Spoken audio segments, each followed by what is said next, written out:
उनकी बात समझने में सबको कम से कम 30 सेकंड तो जरूर लगे और जब समझ आई तो हर किसी की नज़र पहले कावेरी जी पर और फिर कार्तिक जी पर जाकर अटक गई। जब कावेरी जी नीरज को लेकर अस्पताल में थी तो उसने किसी तरह अपने आदमियों को वहां बुलाया और अर्जुन के गार्ड्स को बेहोश कर दिया था। कावेरी जी ने उसे रोकने की कोशिश की तो कावेरी जी सीधे जाकर नीरज के पास बैठ गई, जो इस वक्त धीमी धीमी सांस ले रहा था। उन्होंने नीरज का हाथ पकड़कर दुखी मन से कहा, कितना समझाया था मैंने तुझे कि अपने बाप के कदमों पर मत चल, पर तू नहीं माना। देख आज किस हालत में पहुंच गया है। कहा था मैंने तुझे कि तेरा बाप नहीं कसाई है, जल्लाद है, जिसने कभी किसी की ना भावनाओं को फिक्र की है ना जिंदगी की। इस बार कावेरी जी ने एक बार भी नीरज को अस्पताल ले जाने के लिए नहीं कहा, बल्कि उन्होंने नीरज से ही कहा, मैंने तुझे अस्पताल में भी कहा था कि छोड़ दे ये बुरे काम। 2 वक्त की रोटी मेहनत करके भी मिल सकती है नीरज। पैसे ज़्यादा होने पर भी रोटी ही खाएगा ना बेटा, पैसे तो नहीं खाने लगेगा।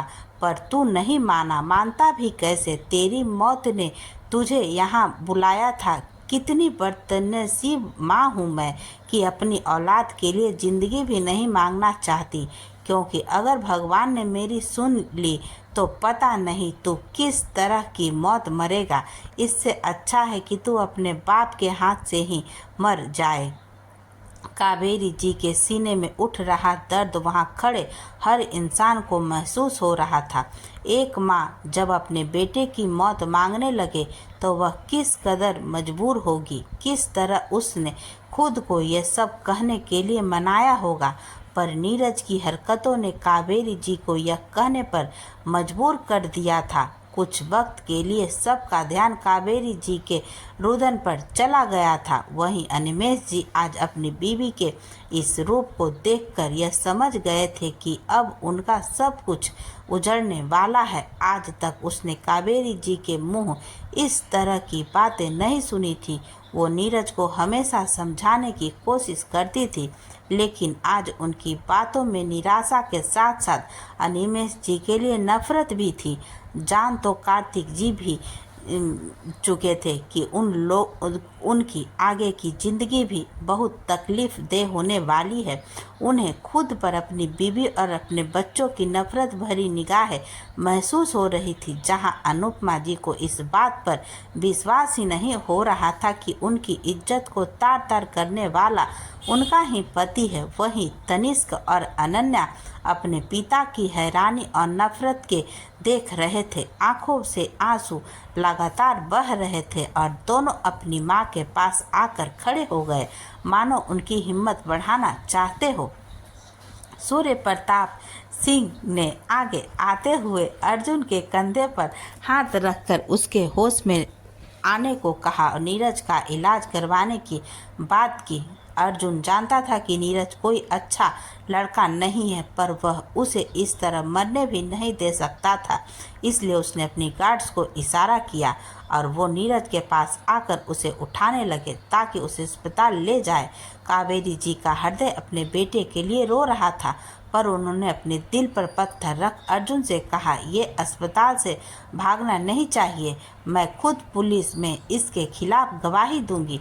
अर्जुन ने कोई जवाब न देते हुए गार्ड्स को नीरज को ले जाने का इशारा किया और अर्जुन को नीरज की गोली लगते ही उसके आदमियों का एहसास भी ढीला पड़ गया था। आखिर हर कोई पैसों और बॉस के लिए काम करता है और अब उनके पास बॉस ही नहीं था तो पैसे कौन देगा उनको।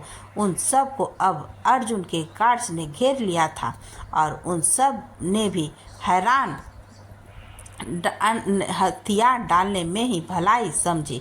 अथर्व ने आगे बढ़कर बिना किसी की परवाह किए अदिति को खींचकर अपने सीने से लगा लिया और अदिति ने भी अपने डर को काबू करने के लिए अपनी पकड़ पर उस पर कस दी। अग्रिमा ने भी आगे आकर अपने मामा जी और अनुराग को अपनी माँ को वापस अस्पताल ले जाने को कहा, क्योंकि उसकी हालत अभी भी गंभीर ही थी और उन्हें इलाज की सख्त ज़रूरत थी। अर्जुन ने हेनरी को आंखों ही आंखों में कुछ कहा तो वो जाकर कार्तिक जी के पास खड़ा हो गया ताकि वो भागने की सोच भी ना सके। अथर्व ने अदिति को लेकर अपनी मॉम के पास खड़ा कर दिया तो आनंदी जी ने प्यार से उसके सिर पर हाथ फिराते हुए कहा, बेटा सब ठीक है, आप शांत हो जाओ, ये सब निपटने के बाद आराम से बात करते हैं। जिस पर अदिति ने सिर्फ हाँ में सिर हिला दिया था। अर्जुन ने एक बार अपनी बुआ के पास जाने का सोचा लेकिन फिर उसने कावेरी जी को देखा और बोला, मुझे लगता है आपके पास और भी बहुत कुछ है कहने को।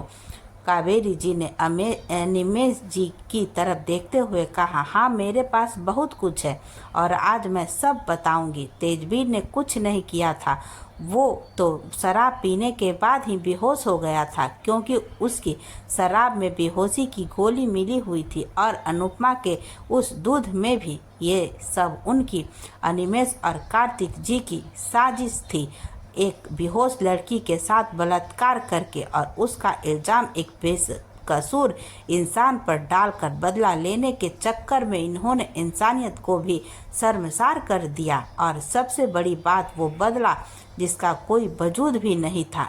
फिर उन्होंने कार्तिक जी से कहा, कार्तिक भाई साहब, आपके भाई की मौत तेजवीर के साथ हुई मारपीट से नहीं हुई थी बल्कि इन्होंने अनिमेश जी ने ही उसको मारा था ताकि ये आपको अपने बदले में शामिल कर सके।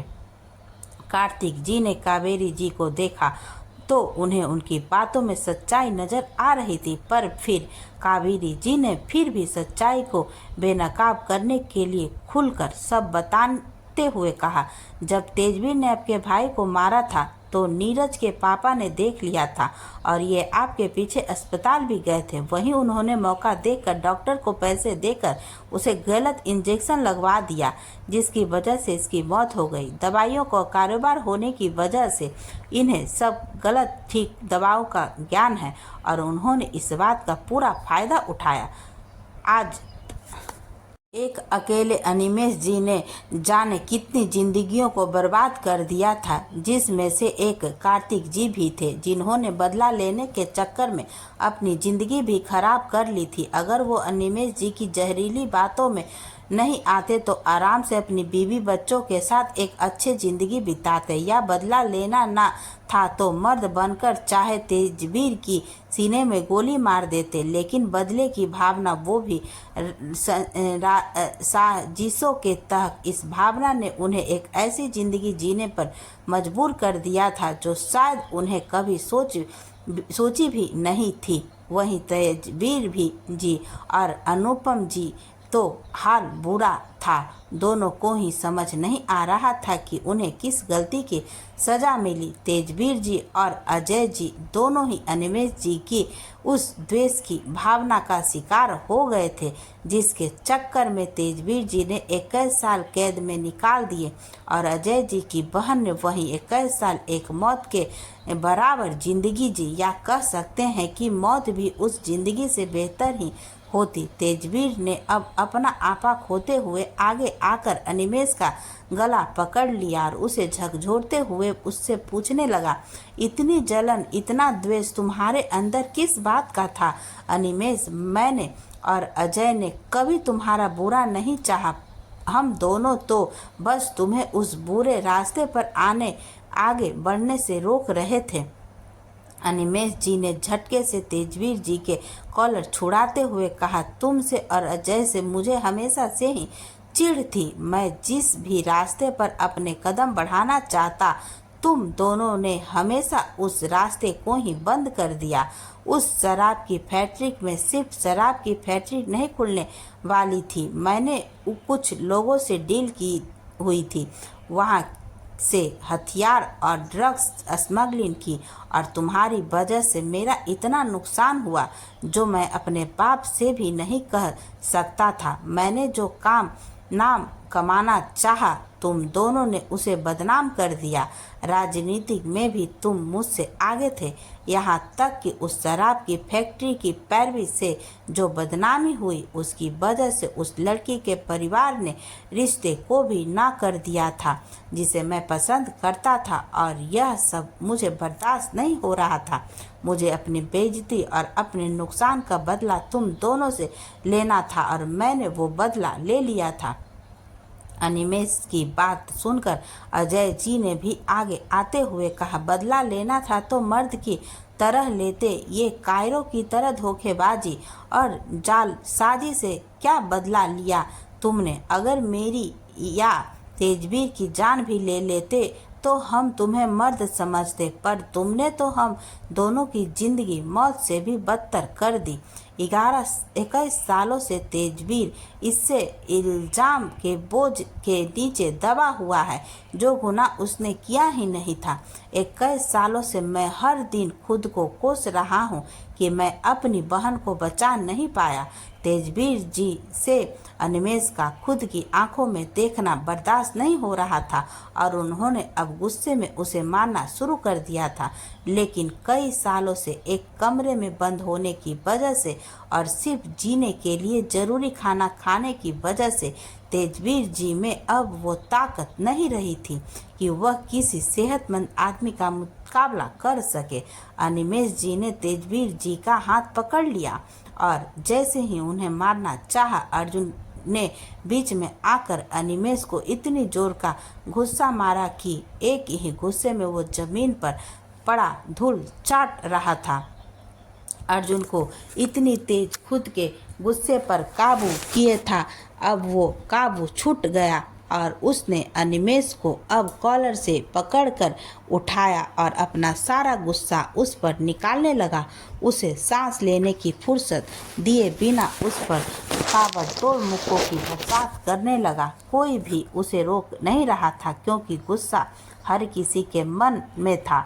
अनिमेष में अब विरोध की भी ताकत नहीं बची थी। उसका चेहरा खून से लथपथ था और कुछ खून अर्जुन के हाथों के साथ साथ उसके कपड़ों पर लग गया था।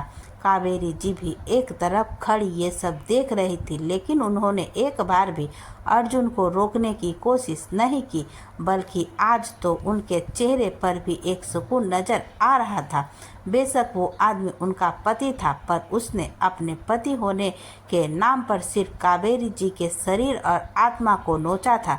कभी उन्हें पत्नी जैसा प्यार या आदर सम्मान नहीं दिया था और कावेरी जी ने अब तक सब सहा था, पर आज अनिमेष जी को अपने ही बेटे पर गोली चलाते देख कावेरी जी का सब जवाब दे गया था। अर्जुन आज जो कर रहा था, कावेरी जी को उससे कहीं न कहीं संतुष्टि मिल रही थी।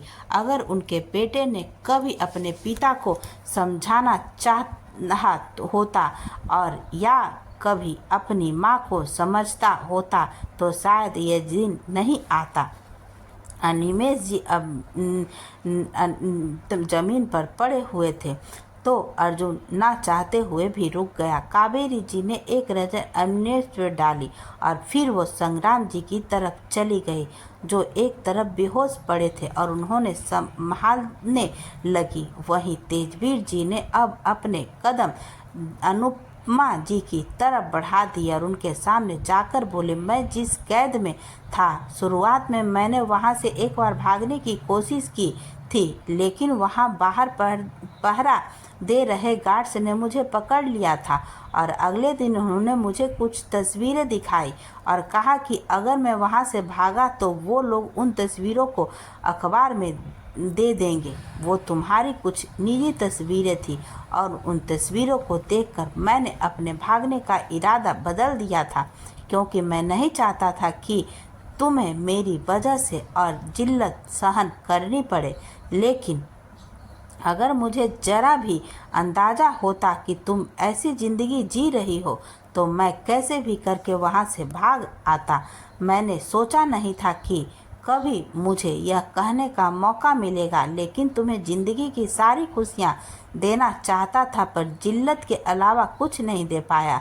तुम्हारे लिए कुछ कर नहीं पाया, लेकिन आज मैं तुम्हारे लिए कुछ करना चाहता हूँ। अनुपमा जी तेजवीर जी की बातें सुनकर लगातार रो रही थी। उनकी आखिरी लाइन सुनकर अनुपमा जी ने सिर उठाकर ऊपर देखा तो तेजवीर जी ने उनके आंखों में देखते हुए कार्तिक जी की ओर इशारा करते हुए कहा, मैं चाहता हूँ कि तुम इस इंसान को अपने हाथों से सजा दो, क्योंकि ये सिर्फ तुम्हारा गुनहगार है। अगर तुम आज इसे जान से भी मार दोगी तो मैं खुशी खुशी वो इल्ज़ाम अपनी सर लेकर जिंदगी भर जेल जाने को तैयार हूँ, या अगर उसके लिए मुझे फांसी भी चढ़ना पड़े तो मुझे वो सज़ा भी हंसते हुए मंजूर है। बड़ा आसान है ख्वाबों का जहां सजाना, बड़ा मुश्किल है उन ख्वाबों को हकीकत बना पाना।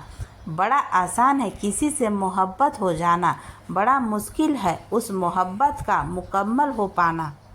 अनुपमा जी ने तेजवीर जी से कहा, ये चाहे जैसे भी हैं पर मेरे बच्चों के पिता हैं और मैं अपने ही बच्चों के सिर से उनके पिता का साया नहीं उठा सकती। भले ही मैं आज के बाद इन्हें अपने बच्चों की शक्ल भी न देखने दूं। मैंने इनके भाई के साथ कुछ गलत नहीं किया था, मैंने उसे सिर्फ पीछा करने से मना किया था और आज ये भी साफ हो गया कि उसकी जान आपने नहीं ली थी। मैं ना खुद इनकी जान लेना चाहती हूँ और ना ही चाहती हूँ कि कोई और ऐसा करे। फिर वो कार्तिक जी के पास गई और उनसे बोली, एक सवाल का जवाब चाहिए आपसे। कार्तिक जी अब अनुपमा जी से नजरें भी नहीं मिला पा रहे थे। अनुपमा जी ने उन्हें चुप देखकर अपना सवाल पूछा, उस रात सिर्फ आपने ही मेरे साथ बलात्कार किया था या फिर आपके साथियों ने भी? ये सवाल हर किसी से सीने में खंजर सा उतर रहा था और कार्तिक जी ने तुरंत अनुपमा जी को कंधे से पकड़कर अपना सिर बेबसी में से ना में हिलाते हुए वो कुछ कहना चाहा, लेकिन उससे पहले ही अनुपमा जी ने उन्हें पीछे ढकेलकर एक जोरदार तमाचा उनके पर जड़ दिया और गुस्से और दर्द से चीखते हुए बोली, पहले जबरदस्ती से और फिर पति होने के नाते हर बार मेरी मर्जी के खिलाफ आप मुझे छू चुके हैं, लेकिन अब अगर मुझे हाथ भी लगाया तो अपनी जान दे दूंगी। कार्तिक जी ने आज पहली बार अनुपमा जी की बेरुखी देखी थी और उन्हें अपने अंदर कुछ टूटता हुआ प्रतीत हो रहा था। आज उन्हें हर वो लम्हा याद आ रहा था जब जब उन्होंने बिना किसी कारण अनुपमा जी को बेरुखी के साथ नफरत भी दिखाई थी। अर्जुन भी चाहता था कि कार्तिक जी को सजा उसकी बुआ ही दे, लेकिन कार्तिक जी इतने वक्त में अनुपमा जी को इतना जान चुके थे, वो जानते थे कि अनुपमा जी उन्हें कोई सजा नहीं देगी। इसलिए उन्होंने खुद ही पुलिस को फ़ोन किया और अपने सारे गुनाह कबूल करते हुए सरेंडर करने की बात कही। सूर्य प्रताप जी ने कुछ कहना चाहा पर अनुपमा जी ने उन्हें मना करते हुए कहा, नहीं बाबूजी, कोई कुछ नहीं कहेगा, मेरी तरफ से ये हमेशा की तरह आज भी आज़ाद है। सूर्य प्रताप जी ने फिर कुछ न कहते हुए अपनी बेटी को अपने सीने से लगा लिया। सब ने अनुपमा जी के फैसले में उनका साथ दिया। सिर्फ अर्जुन ने उनसे कहा, बुआ आपकी बात मानकर मैं आज कुछ नहीं कर रहा, लेकिन अगर फिर कभी इस इंसान ने आपको या मेरे भाई बहनों को हर्ट करने की कोशिश की तो मैं। अर्जुन की बात पूरी होने से पहले ही अनुपमा जी ने कहा, तो मैं खुद ही तुम्हें नहीं रोकूंगी। तब तक पुलिस आ गई थी और वो अनिमेश जी और कार्तिक जी को ले गई। कावेरी जी ने खुद बयान दिया और नीरज के बारे में भी पुलिस को बता दिया था। फिर वो संग्राम जी और नितिक्षा को अपने साथ लेकर जाने लगी तो उनकी नज़र वहीं खड़ी अग्रिमा पर चली गई। अग्रिमा आगे आकर कावेरी जी से बोली, आंटी आपने आज तो हिम्मत दिखाई है, अगर आगे भी आप इसी तरह हिम्मत से काम लेती रही तो जिंदगी इतनी मुश्किल भी नहीं होगी। कावेरी जी ने अग्रिमा के सामने हाथ जोड़ दिए और कहा, तुम तो सच में बिना किसी गलती की सजा भुगत रही हो बेटा। जब मुझे पता चला था कि अर्जुन नितिक्षा से शादी करना चाहता है तो मुझे बिल्कुल खुशी नहीं हुई थी, मैं बिल्कुल नहीं चाहती थी कि वो रिश्ता हो। अग्रिमा ने उनके हाथों पर अपने हाथ रखते हुए कहा, सब ईश्वर की माया है आंटी, ईश्वर ने हर किसी के लिए कुछ नियत किया है, मेरे लिए भी और आपकी बेटी के लिए भी। आपकी बेटी के दिमाग में की कमी नहीं है, अगर वो इसे सही जगह इस्तेमाल करे तो। लेकिन फिर भी अगर आपको कभी भी मेरी ज़रूरत पड़े तो आप बेझिझक होकर कहिएगा। अर्जुन भी अब आकर अग्रिमा के बगल में खड़े होते हुए बोला, आपके बेटे की कंपनी का 35% अभी भी आपके बेटे के नाम है और मुझे कोई दिक्कत नहीं होगी। अगर आप कंपनी को खुद मैनेज कर तो बाकी का हिस्सा मैं नक्श के नाम करने वाला हूँ और वो आपकी मदद कर सकता है। कावेरी जी हिचकिचाते हुए बोली, पर मैंने कभी बिजनेस नहीं। अग्रिमा ने मुस्कुराते हुए उनके हाथ पर अपना दबाव बनाकर उन्हें हिम्मत देते हुए कहा, कभी न कभी तो पहल करनी ही पड़ेगी आंटी। अर्जुन ने भी अग्रिमा की बात का समर्थन करते हुए कहा, बिल्कुल, और मुझे भी लगता है कि आपको नितिक्षा को अपने साथ रखना चाहिए। वो बिजनेस में अच्छी हैं, पर आपको सतर्क रहना होगा क्योंकि धोखेबाजी की आदत इसे शायद अपने बाप से मिली है। नितिक्षा भी कुछ बोलने की हालत में नहीं थी। अग्रिमा ने उसे देखकर कहा, तुम्हारी जुबान से निकली हुई बकवास बातों का जवाब तो मैं देना चाहती थी, पर अभी शायद तुम सुनने की हालत में नहीं हो, तो उस जवाब को बाद के लिए पेंडिंग रखते हैं। कावेरी जी अब अर्जुन और अग्रिमा को बोलकर वहां से चली गई। संग्राम जी और नितिक्षा को साथ लेकर वो अस्पताल नीरज के पास चली गई। अर्जुन और अग्रिमा अब वहां खड़े एक तीसरे को देख रहे थे। क्या कहे कुछ समझ नहीं आ रहा था। तेजवीर जी के सच ने अब सबके मुंह सिल दिए थे। अर्जुन अग्रिमा को एक नज़र देखकर अब सीधे तेजवीर जी के पास गया और उनसे बोला, 21 साल तक हर कोई आपको मेरी बुआ का गुनहगार समझता रहा और आपने मेरी बुआ की इज्जत के लिए अपनी जवानी के 21 साल कैद में बिता दिए। मैं आज तक अपने दादा दादी, मॉम डैड और बुआ के अलावा किसी के सामने नहीं झुका, लेकिन आज, और ये बोलकर अर्जुन ने तेजवीर जी के पैर छू लिए तो वहां खड़े हर व्यक्ति के लिए समा रुक सा गया था। तेजवीर जी ने तुरंत ही अर्जुन को कंधों से उठाते हुए भावुक होकर कहा, तुम्हें तो तुम्हारे बचपन में मैंने अपने कंधों पर बैठाकर डांस किया है। तुम मेरे सामने झुकते हुए अच्छे नहीं लग रहे हो। अर्जुन ने उनकी बात सुनकर हैरानी से देखा तो वो मुस्कुरा कर बोले, मैं और तुम्हारे पापा जब भी किसी शादी में जाते थे तो वो तुम्हारे भाई को बहुत ध्यान रखते थे क्योंकि वो बहुत शरीफ था और तुम अपना ध्यान जबरदस्ती रखवा लेते थे।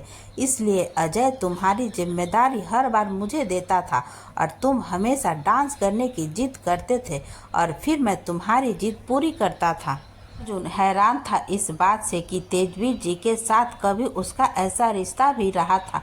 उसने अजय जी की तरफ देखा तो वो अर्जुन को देख मुस्कुरा दिए और फिर आकर सीधा तेजवीर के गले लगते हुए बोले, मुझे माफ़ कर दे तेज, मैंने तुझ पर हाथ उठाया था और तेरी किसी बात पर विश्वास भी नहीं किया था। पर क्या करता यार, उस वक्त जो देखा उसके बाद बुद्धि ने काम करना ही बंद कर दिया था।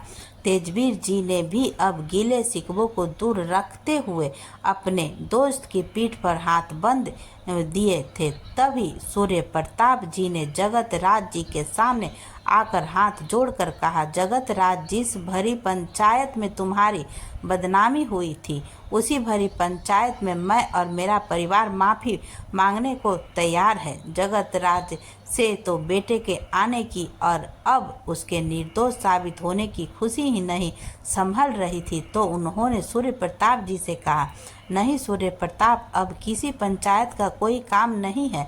मेरा बेटा घर वापस आ गया है और यही मेरे लिए बड़ी बात है। मुझे तो लगा था शायद इस जन्म में मैं अपने बेटे को कभी देख नहीं पाऊंगा। सूर्य प्रताप जी उनकी भावना समझ रहे थे पर उन्होंने फिर भावनाओं को एक तरफ करते हुए सूर्य प्रताप जी ने कहा, तुम्हारी बात एकदम ठीक है जगत राज, पर तुम्हारा बेटा जब तुम्हारे घर जाएगा तो लोग जाने कितने तरह की बातें कहेंगे, कितने सवाल उठेंगे और पंचायत खुद तुम्हारे घर आकर तेजवीर को सजा देने की बात कर सकती है। पर अगर मैं खुद पंचायत बुलाकर सबको सच बता दूंगा तो तेजवीर के साथ साथ तुम्हारे परिवार पर लगा वो बदनुमा दाग भी हट जाएगा। अजय जी ने भी अपने पिता का साथ देते हुए कहा, बिल्कुल बाबूजी, हमारा फर्ज बनता है कि तेजवीर को भी इसकी इज्जत वापस मिले। दुनिया इसे उस गुनाह का दोषी ना समझे जो उसने किया ही नहीं, बल्कि मेरी बहन की और बेइज्जती ना हो, उस डर से उसने अपनी पूरी जवानी बर्बाद कर दी। सब ने मौन रखते हुए अब इस बात पर सहमति दे दी तो जगत राज जी और राजवीर जी अब तेजवीर से मिलने लगे। अब तक वो दोनों बस एक तरह खड़े उन्हें देख रहे थे, सुन रहे थे, पर सिर ठीक से मिले नहीं थे। तो तेजवीर जी भी अब रोते हुए अपने पिता और भाई से मिलने लगे। अग्रिमा की आंखों से भी आंसू बहने लगे थे। जब तेजवीर जी उन दोनों से अलग हुए तो अग्रिमा भी रोते हुए उनके सीने से जा लगी। तेजवीर जी ने हौले से उनके बालों को सहलाते हुए कहा, बस बच्चा अपने चाचू को भी रुलाएगी क्या? अगर मैं ऐसे ही रोता रहा तो तेरी विदाई के लिए मेरे पास आंसू नहीं बचेंगे। लाड प्यार में तेजवीर जी के मुख से निकला ये वाक्य सुनकर सबके चेहरे शांत हो गए और सब एक दूसरे की तरफ देखने लगे। सब समझ गए थे कि तेजवीर जी अर्जुन और अग्रिमा की शादी के बारे में कुछ नहीं जानते हैं। राजवीर जी ने तेजवीर जी से कुछ कहना चाहा, लेकिन अग्रिमा ने इशारे से उन्हें मना करते हुए तेजवीर जी से कहा, चाचू चलिए हॉस्पिटल चलते हैं, माँ से भी मिल लेंगे और मुझे लगता है कि आपको भी कुछ ट्रीटमेंट की ज़रूरत है। बस सब समझ गए थे कि अग्रिमा ने तेजवीर जी के सामने बात बदलने के लिए ऐसा कहा। तेजवीर जी ने भी हाँ में सिर हिलाते हुए कहा, हाँ चलो फिर घर जाकर माँ से भी मिलना है। तेजवीर जी अपने पिता जगत राज जी और भाई राजवीर जी के साथ बाहर की तरफ जाने लगे। अग्रिमा भी उनके साथ ही चल रही थी कि अचानक अजय जी ने उसे आवाज़ देकर रोका। कहा, अग्रिमा बेटा जरा बात सुनो। अजय जी की आवाज़ सुन वो सब रुक गए थे, लेकिन अग्रिमा ने कुछ सोचते हुए उन सबको बाहर चलने का इशारा किया और खुद अजय जी के पास आ गई। अजय जी ने अग्रिमा को देखते हुए कहा, बेटा मुझे लगता है तेजवीर को शायद तुम्हारी और अर्जुन की शादी के बारे में पता नहीं है। अग्रिमा ने भी हाँ में सिर हिलाते हुए कहा, हाँ सर, लगता है तो यही है, पर मुझे लगता है कि अभी उन्हें ये सब बताने का ठीक वक्त नहीं है। एक बार अस्पताल में उनका चेकअप करवाने के बाद उन्हें आराम से ये बात बताई जा सकती है। वैसे भी मुझे नहीं पता कि वो ये सब सुनकर क्या रिएक्ट करने वाले हैं। आज के दिन मैं पहले ही काफ़ी कुछ हो चुका है, अब कोई और बखेड़ा बर्दाश्त करने का किसी का मूड नहीं होगा। और वैसे भी रात बहुत हो गई है सर, आपको और आपके परिवार को भी आराम करना चाहिए और मेरी माँ भी अस्पताल में है तो हमें भी वहाँ जाना चाहिए। अजय जी कुछ कहते उससे पहले ही आनंदी जी भी वहाँ आ गई थी और उन्होंने गरिमा से पूछा, संचिता को आखिर हुआ क्या है?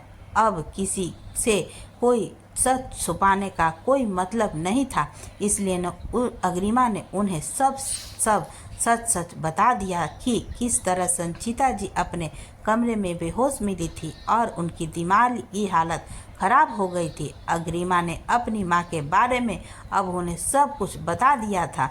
आनंदी जी ने अग्रिमा की बात सुनकर उससे पूछा, पर काफ़ी साल पहले मैंने तो सुना था कि संचिता इस दुनिया में नहीं है और शायद तुम्हारे पिता ने भी दूसरी शादी कर ली थी।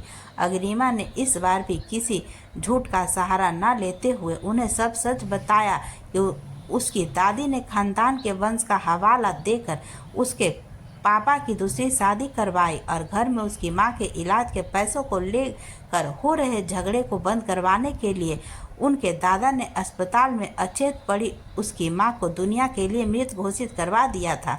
अजय जी और आनंदी जी के साथ साथ अर्जुन और उसके बाकी परिवार को भी अग्रिमा और उसके परिवार की समस्याएं आज समझ भी आ रही थी और जेन्युइन भी लग रही थी, वरना इससे पहले तो अर्जुन मलिक परिवार का नाम तक नहीं सुनना चाहता था। पर आज उसे सच में अंदर से दुखी महसूस हो रहा था।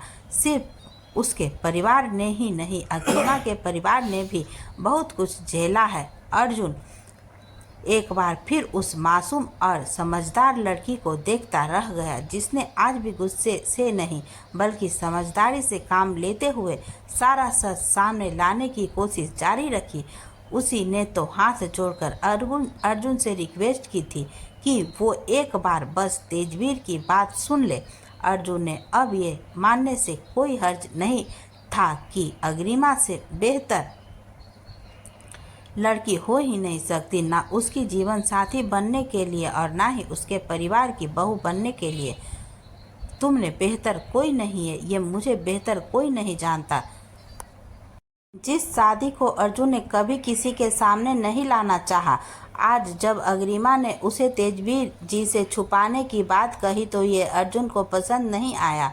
अब वो इस शादी को पूरी दुनिया के सामने अपनाना चाहता था, क्योंकि अब तो इस शादी को ना अपनाने का कोई कारण भी नहीं बचा था। तेजवीर जी बेकसूर साबित हो चुके थे और अर्जुन की अब मलिक परिवार से नफरत के अब सारे स्तंभ ढह चुके थे। लेकिन अभी वो खुलकर सबके सामने कुछ नहीं कर सकता था। और फिर अग्रिमा वो क्या कहेगी ये जानकर कि अर्जुन की सनशाइन वो खुद है। अर्जुन सनशाइन को अपनी फीलिंग्स सबके सामने नहीं बताना चाहता था। इस खास लम्हे को वो बस दोनों के बीच रखना चाहता है, इसलिए उसने सोचा कि इस वक्त बात करना ठीक नहीं है, इसलिए उसे अभी के लिए चुप रहना ठीक लगा। और फिर सनशाइन तो आज भी उसकी है और कल भी उसकी ही रहेगी। अर्जुन अपने ख्यालों में गुम था कि तभी वहाँ अथर्व और अदिति भी आ गए थे। अग्रिमा ने उन दोनों को देखते ही एक प्यारी सी मुस्कान के साथ कहा, you both look adorable together, congrats. Atharva ने मुस्कुराकर थैंक यू कहा और अदिति आगे बढ़कर अग्रिमा के गले लग गई और उसका धन्यवाद किया। कुछ देर उन दोनों से बातें करने के बाद अग्रिमा अजय जी और आनंदी जी को बोलकर अपने परिवार के साथ अस्पताल के लिए निकल गई थी। अथर्व ने अदिति को अपने पूरे परिवार से मिलाया तो अदिति ने सबके पैर छुए, सब ने खूब आशीर्वाद दिए और आनंदी जी ने प्यार से उसका माथा चूम लिया। अथर्व से अदिति को उसके घर छोड़ने को कहा, क्योंकि पहले ही काफ़ी रात हो चुकी थी। बाकी सब आज रात फार्म हाउस पर ही रुकने वाले थे। अथर्व जैसे ही अदिति के साथ गाड़ी में बैठा, अदिति ने तुरंत ही अथर्व से पूछा, अथर्व क्या अग्रिमा और अर्जुन सर मैरिड है? अथर्व ने पहले उसे कन्फ्यूजन से देखा पर फिर आराम से कहा, हाँ वो दोनों मैरिड है। अदिति ने फिर कुछ सोचते हुए अथर्व से कहा, तो अग्रिमा की वो शादी वाली कहानी उसने मुझे आधा सच ही बताया था, अर्जुन सर का नाम नहीं बताया था उसने। अथर्व ने अदिति पर एक सरसरी सी निगाह डाली तो चेहरे पर हल्की सी उलझन के साथ बहुत प्यारी लग रही थी। अथर्व मुस्कुरा दिया और फिर उससे बोला, तुम अर्जुन को अब भी सर क्यों कह रही हो? अब तो तुम्हें उसे हमेशा रिश्ते के हिसाब से भैया या भाई साहब बुलाना चाहिए। अदिति उसकी बात सुनकर शर्मा गई और उसने अपना चेहरा खिड़की तरफ फेर लिया तो अथर्व भी की मुस्कान और भी ज़्यादा गहरी हो गई। पर अगले ही पर उसने गाड़ी साइड में लगाई और गंभीरता से बोला, अदिति। अदिति ने उसकी तरफ देखा तो अथर्व ने बेचैनी से उसका था लिया और उसे अपने गाल पर लगाते हुए बोला, जब तुम्हें नीरज की गन के सामने देखा तो अपने आप को कंट्रोल करना मुश्किल हो रहा था। मेरे लिए आज दूसरी बार तुम मेरी वजह से मुसीबत में थी। अदिति को अथर्व के इस रवैये पर टूटकर प्यार आ रहा था तो उसने भी अथर्व के चेहरे को अपने हाथों में भर कर कहा, और दोनों बार मुझे मुसीबत से बचाने वाले भी तुम ही हो। अथर्व ने अपने क्लीन से फेस पर अदिति के नरम हाथों की छुअन को महसूस किया तो वो एक पल को खो सा गया। वहीं अदिति को एकदम से एहसास हुआ कि भावनाओं में बहकर उसने ये क्या किया, तो उसने झट से अपने हाथ पीछे खींचने चाहे, लेकिन अथर्व ने फुर्ती से उसके हाथों को पकड़ लिया और कहा, तो तुम्हें नहीं लगता कि तुम्हें बचाने का इनाम मिलना चाहिए? अथर्व की शरारत में से चमकती आंखें, रूमानियत से भरा लहजा, अदिति उसकी बातों का मतलब समझकर अपने हाथ छुड़ाने के लिए कसमसाने लगी। अथर्व ने अपनी पकड़ कसते हुए उससे कहा, तुम्हें नहीं देना तो मत दो इनाम, मैं खुद ले लेता हूँ। अदिति ने हैरानी से उसे देखा तो वो होठों पर एक दिलकश मुस्कान लिए उसकी तरफ बढ़ रहा था और साथ ही दोनों से उसे अपनी ओर हौले से खींच रहा था। अदिति भी अथर्व के पास से आती उस भीनी सी खुशबू में खोते हुए उसकी तरफ आ गई तो अथर्व ने मुस्कुराकर उसके गाल को चूम लिया। अदिति का पूरा चेहरा सुर्ख हो गया और धड़कनें बढ़ गई थी। धड़कनों के शोर के साथ अथर्व की हिमाकत भी बढ़ गई थी और उसने अदिति के दूसरे गाल पर भी अपने होठ रख दिए। अब तो अदिति की सांसें भी सूखने लगी थी। उसके जलते गाल, थरथराते होठ, हिलती डुलती पलकें अथर्व की हालत खराब कर रही थी। वो भूल गया था कि वो दोनों इस वक्त गाड़ी में हैं और रोड पर खड़े हैं। अथर्व अपनी बेरुखी में अदिति के चेहरे पर झुकने लगा था कि बाहर से किसी गार्ड ने गाड़ी के गेट पर नॉक किया, ये जानने के लिए कि सब ठीक है ना, गाड़ी में कोई समस्या तो नहीं। गेट पर नॉक होने से अथर्व और अदिति हड़बड़ाकर अलग हुए और अथर्व ने एक लंबी सी सांस लेकर गाड़ी का शीशा नीचे किया और अथर्व को खुन्नस से देखा। गार्ड्स आज कोई रिस्क नहीं लेना चाहते थे क्योंकि आज पहले से ही इतना कुछ हो चुका है। गार्ड्स ने अथर्व से रिस्पेक्टफुली पूछा, सर कोई प्रॉब्लम? अथर्व ने अपने गुस्से को दबाते हुए कहा, नहीं कोई प्रॉब्लम नहीं है, तुम लोगों के होते हुए कोई प्रॉब्लम कैसे हो सकती है? ये कहते हुए उसने गाड़ी स्टार्ट की तो गार्ड भी पीछे वाली गाड़ी में जाकर बैठ गया। अथर्व और अदिति ने अब एक दूसरे को देखा तक नहीं, लेकिन एक खूबसूरत लम्हे के पूरा न होने का मलाल दोनों का था, पर उस मलाल के बावजूद दोनों के चेहरे पर एक खूबसूरत सी मुस्कान से चमक रहे थे। अथर्व ने फिर अदिति को सजा करने के लिए उसे आज जो कुछ भी हुआ वो सब बताया। अग्रिमा के बारे में भी उन दोनों ने बात की। अदिति बहुत खुश थी और उसकी खुशी अथर्व के दिल में उतर रही थी। अदिति का घर आने पर उसने गाड़ी रोकी तो उसने के पेरेंट्स दरवाजे पर ही खड़े उन दोनों का इंतजार कर रहे थे क्योंकि अदिति ने उन्हें बता दिया था कि अदिति को नीरज गन पॉइंट करके ले गया है। वो पुलिस स्टेशन जाना चाहते थे, पर जब अदिति को मौका मिला तो उसने फ़ोन करके अपने पापा को बता दिया था कि वो ठीक है। अदिति के मम्मी पापा ने अथर्व को अंदर आने को कहा, पर अथर्व ने कहा कि अभी उसका घर जाना ज़रूरी है।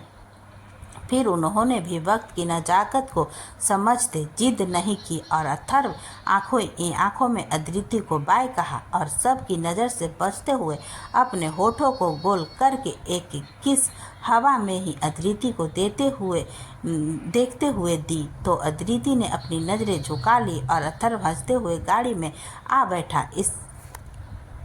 इससे ज़्यादा तुझे और कितना करीब लाऊं मैं कि तुझे दिल में रख कर भी मेरा दिल नहीं भरता।